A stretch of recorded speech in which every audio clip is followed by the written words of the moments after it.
Good afternoon, everyone. For some of you, good morning. Welcome to our LTCI Sales Bites discussion. This is Brittany Button, long-term care insurance specialist for Art Jetter and Company. Today we have Larry Moore, Regional Marketing Director for Lincoln Financial Group, joining us. Now, as promised, we're going to keep these sessions short and simple for y'all. Today we want to discuss the difference between hybrid long-term care plans and traditional life insurance plans with chronic illness riders. Also, at the end of this session, we want to answer any and all questions you may have regarding long-term care insurance, even if it may be off topic. So please type those into the chat box. I'm keeping out on those, and we'll address them at the end. We're here to help you grow your sales here in 2020. So Larry, let's get started. You got it, Brittany. Thank you for having me on the call, and good morning and happy Friday to everybody. Let's just get right to it because the goal is to keep these short and sweet. So what we're going to talk about today, the original discussion was maybe we should contrast for you the difference between a true asset-based product and an LTC rider that you would add to a life insurance contract. We see this come up from time to time, and I would say more often than not. However, there's one step in the equation that I think is also important to understand, is that the reality is that not all LTC riders are created equal. There's a confusion between which kind of rider is available, and it has actually caused some problems because I would get the call, and once I do a little research on what they had, I'd tell them, you don't really have an LTC rider. Bottom line is this. This is why you work with Art Jetter. Know what you're investing in. Know what you're recommending to your client. And the great news is, as long as you stick with Jetter, you're not going to get yourself in trouble. But what I have discovered is that many people think they own or think they've sold an LTC rider when they really haven't. And what's the difference? Well, first of all, it's easy to confuse them. What we're talking about here is the difference between a 7702B plan or a rider versus a chronic illness or critical illness rider that falls under, if you got a pen, IRS code 101G. So on the surface, both contracts look the same. They cover the same sites for care, nursing home, assisted living, home care. Benefits are triggered in the same way. And typically they have elimination periods. Most common is 90 days. So right on the surface, you can see how easy it is to get confused by this. But when you get under the surface just a little bit, then you begin to realize, oh, I got something quite different than what I realized. And this is what I discover when I talk to advisors, when they tell me that their client has an LTC rider, only to discover that actually they don't. Big difference between the first two. With a true LTC rider, 7702B product, the disability can be permanent or temporary. Even though there is an ADL or cognitive trigger on both, if it's not considered a permanent condition, then you've got a problem, right? So when you think of a 101G product, if the condition is, say, a serious injury, automobile accident, fell off a horse and recovering, whatever you want to call it, if it's not considered permanent, you've got a problem. Benefit payments can be either reimbursement or indemnity with an LTC rider. With a chronic illness rider, it's indemnity only, which is fine. Nothing wrong with that. You just have to keep in mind the per diem limit of $370 a day, which is the number this year. If you exceed that limit in terms of benefit payments, then you've got a tax situation on your hands, and ultimately tax treatment. Just basically said that. So just keep in mind, the idea of the per diem limit. But ultimately, what's most important is that you have a classification as long-term care versus as not long-term care. You got to read the fine print on these things, otherwise you're going to get yourself in trouble. So that's kind of the important thing we wanted to make you all aware of, because at the end of the day, that's kind of the stuff that gets people tripped up. Now, coming into asset-based products like a MoneyGuard or a One America versus an LTC rider, very simple. Both are 7702B compliant, which is perfect. It means you could have a temporary or a permanent disability. Now, I also want to caution here when I talk about temporary versus permanent, the physician does have to certify at the time of claim that his or her belief is that the condition may last, 90 days or longer, but it doesn't have to. Both concepts could be found in reimbursement or indemnity form, depending on the carrier you're working with. And as it relates to the tax treatment, just like any traditional LTC product or asset-based product, Reimbursement, there's no limit to how much you can reimburse for. Of course, with cash indemnity, there's the per diem limit. The most important thing to keep in mind is that 7702B classification, that you have a real, honest to goodness LTC strategy. So those are the similarities that you're looking at there. The differences are interesting, very subtle, and it's more strategic in terms of its employment more than anything else. Or I should say deployment of the strategy.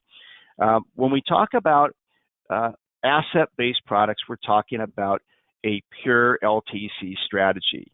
Ultimately, the death benefit protection is simply a secondary part of the strategy, secondarily in importance, a way to recapture premium you may have never spent if you died and never used it.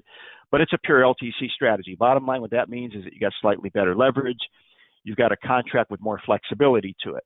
When we think about a rider, there's a very specific reason behind that. There's a death benefit sale at play. In other words, death benefit is what's most important. Maybe it's an estate planning play, or maybe it's a reality that we need to create more death benefit for this individual or this couple.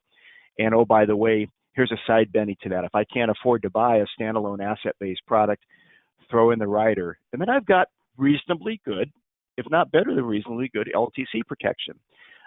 You typically can access an LTC rider for slightly younger people when you see issue ages on these contracts. And keep in mind, I'm talking in generalities here because that's the purpose of this call. But in many cases, I might be able to help a younger person get LTC protection through a rider to a life insurance contract. It's possible. When we look at MoneyGuard in particular, we have a 0-day wait. Typically, you see with riders, there's a 90-day wait. Most common. In fact, the LTC rider that Lincoln has a 90-day elimination period to it. Also, from an underwriting standpoint, it's possible that an asset-based play might be less intrusive from an underwriting standpoint. Now, I know many other carriers do require medical records and fluids to be drawn. We don't on the MoneyGuard side. It's simply a phone interview and an application. Well, as our rider does employ more of the traditional underwriting that you'd find in a life insurance contract. So you have two kinds of risk management realities that are at play from an underwriting perspective with an LTC right to your life. The life insurance underwriting process, right? Application, fluids, medical records, and then commingling onto that is the morbidity side. So you could have cognitive assessments. You're going to have some additional underwriting going on. So that's kind of the reality of the trade-off. But aside from that, if what we shared with you this morning makes sense, then you pretty much know everything that you need to know when it comes to these contracts. I think the most important thing to keep in mind is that making sure you have a true 7702B product versus the 101G product. And with that, Britt, I think my slide has frozen up and I can't go to the final slide to show all the ArchJetter contact information. All right, well, we'll share that here at the end, but I do want to go a little bit farther when it comes to regards to what Larry's calling asset-based LTC versus LTC riders within life insurance. Those LTC riders within life insurance, typically think of that as one bucket. You're going to have your death benefits sitting there. If I need long-term care benefits, I'm going to trigger that and accelerate my death benefit to be paid out to me to provide that. Well, with asset-based, or even I call it hybrid, you might have heard it called combo LTC. There's plenty of names out of it there. It's actually two buckets we're working with. We're still going to use bucket number one once we go on claim. We're going to accelerate that death benefit for myself to get long-term care benefits. But what we really want to accomplish is extending those benefits to be paid out for a longer period of time, hence what I call bucket number two. Now, some carriers call it an extension of benefits rider. MoneyGuard recently did away with those type of terminologies. One America, it's called continuation of benefits rider. So once bucket number one dries up, we can then tap into bucket number two and receive benefits for a little bit longer of a time of period. Also, where you might see some differentials is with the asset-based LTC or hybrids, we typically can add inflation to it, whether that's 3% compound or 5% compound. Most, not all, but most traditional life insurance policies out there simply don't offer that. It's just going to accelerate your death benefits. Now, Larry, we've got some questions coming in here. So first and foremost, we're going to take a step back. We're going to go back to 101Gs. Primary difference on how your licensing needs to be handled. If it's a 101G rider on the policy, the long-term care CE certification that's required in most states happens to not be required. As long as you have all your other licensing, you can write that without taking that course. Anything 7702B is going to require the state long-term care CE to be completed and refreshers done, typically in most states every 2 years. Oh, and this question they were just asking about CE and licensing. So yeah. I thought I would tackle that one, Larry. This is a great question. And next question, I think this is great because it is a little confusing to some out there. I have somebody asking, well, with AssetBased, isn't that a single premium policy only? Larry, I'll let you talk and tackle that one. Sure. The answer is no. They used to be, and that's the broad misconception of these strategies. If you looked at the asset-based or hybrid world 10 years ago, the reason asset-based products only occupied about 1 or 2% of the marketplace is because they required that significant commitment of a single premium. So it fit a very small niche. These days, you have flexible premium options available. Some carriers give you a life pay premium, just like a traditional LTC product. We'll go paid up to age 70. But what's happened is that has opened up the marketplace in a major way for more and more people to be able to afford to invest in an asset-based strategy using flexible premiums. And I'll tell you, it's an ideal strategy for that pre-retiree who's really shooting to build as much wealth as he or she can prior to retirement, and then being able to leverage their income in the meantime to fund the premium. So yeah, there's lots of flexibility in terms of how to fund these contracts these days. And Larry, that's actually a great segue to the next question that's up. Another key benefit to these hybrid policies with most carriers, not all carriers allow for this, but most carriers, when we illustrate them, actually show the premium in two portions. Going back to my 2-bucket example. One portion of that premium is going to be for the life insurance itself. That second portion of premium shown on the illustration is going to be for, they typically call it the long-term care. So think bucket number 2. The cool thing about having bucket number 2 sitting there with that premium amount and being a 7702B rider with continuous pay, it could potentially be tax deductible for your clients. This includes the general consumer and, more importantly, even business owners. We've talked about this previously in many other webinars we've hosted, but business owners can see tax deductibility when they purchase long-term care insurance through their business. Even better, C corporation owners have no limitation guidelines from the IRS on how much they can deduct. So this can be a great play for those also looking for tax breaks. You're not going to find that with traditional life insurance with simply an LTC acceleration rider. So appreciate you asking that question because that was a great segue. Excellent. All right, do you want me to more? Oh, go ahead. I'm sorry. No, you're fine. You're fine. We do have another question coming in regarding underwriting restrictions during this COVID-19 outbreak. I'll have you talk on Lincoln Financial, and then once you're done, I'll kind of talk about some of the other carriers and what we're seeing. Sure. In fact, just a quick little commercial. Look out for an invitation probably coming from Jetter in the near future about a larger scale WebEx on our underwriting positions these days. It's a very interesting time. So with that being said, we're not exiting the 70-plus market at all. We are managing it differently.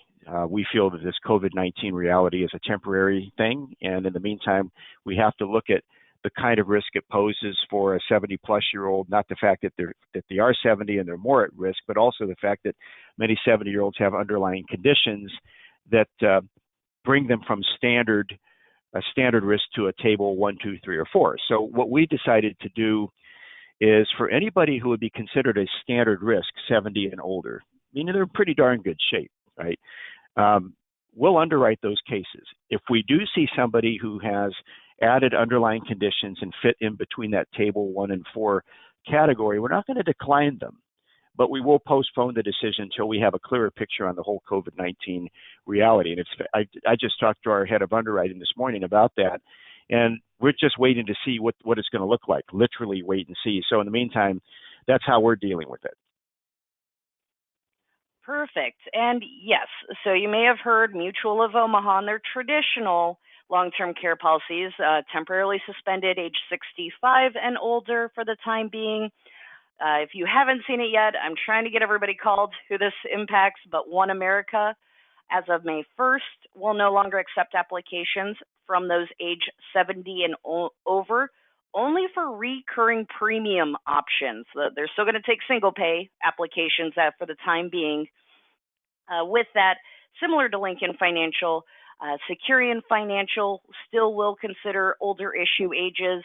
Nationwide just reduced theirs down to 69, but everybody on the call, we do have an email plan to go out to try to keep you updated. Not sure if it's going to be weekly, but just to let you know what all the carriers are doing during this time.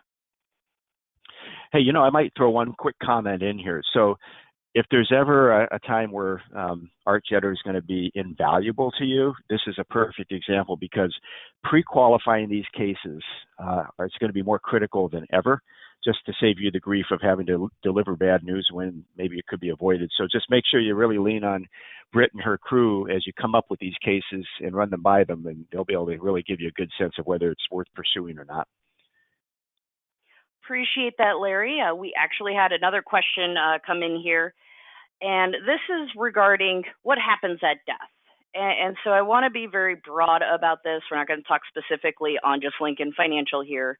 With traditional long-term care insurance, many people have heard the objection, oh, use it or lose it. That's not necessarily the case. I actually just had an email go out to y'all here this week on a case study we did where we can add a return of premium rider at, whether it's at death, before age 65. We have a couple different variations we can do. And so that way there can be money that's designated to a beneficiary.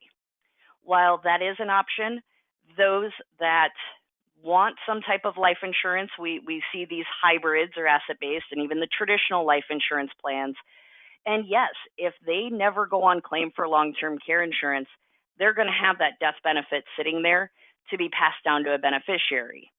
Even on top of that, there's going to be some cash value in these contracts. I don't know why they would, but if they decide they just want to walk away from the policy, they're invincible, they're never going to go into the home or need care, they can just simply surrender the policy as well. Let's see. All right. Well, Larry, I think that really has wrapped us up for questions. So I want to thank everyone for joining us today. And of course, Larry, thank you for co-piloting today's session. And both of us are very excited to host LTCI Sales Bites as we present a new topic each month. So get your calendars out. Our next session is Friday, May 29th at noon Central Standard Time. So same place, same time. And make sure to watch out for that next invite. I know we don't have our contact slide up, but if you still have questions or want that one-on-one discussion, please feel free to reach out to the long-term care team at 800-228-0008. Again, that's 800-228-0008. Or shoot us a quick email at ltci@jetter.com. Again, that's ltci@jetter.com. So I hope everybody has a great afternoon, a good weekend, and stay healthy and stay safe out there. All right. Thanks, Britt. You guys have a good weekend.